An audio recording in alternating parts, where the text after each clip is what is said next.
In this video, we're gonna focus on vector addition using component method.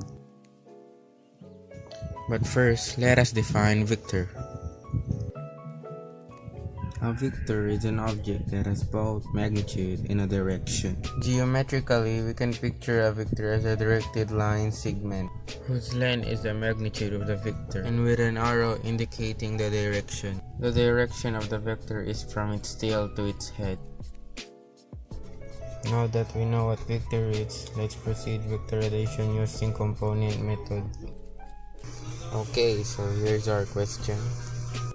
Let's draw first our Cartesian plane and find the theta or angle of each vectors.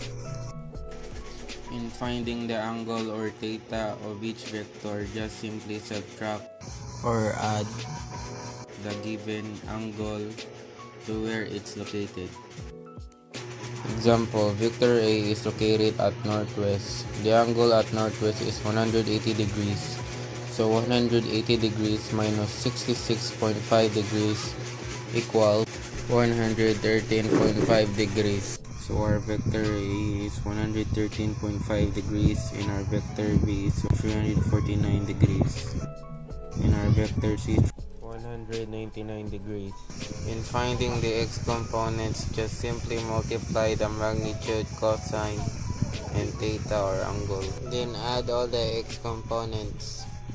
Then in finding the y components, just multiply the magnitude, sine, and theta or angle.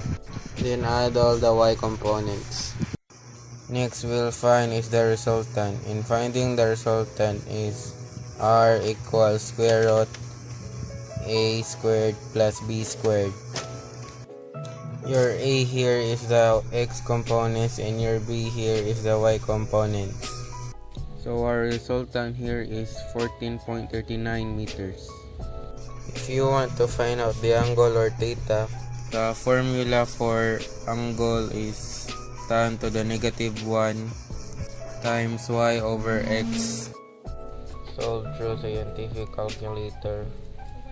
And our theta or angle is 40.83 degrees north of west.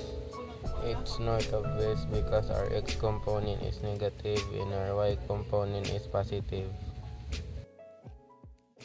So that's it for the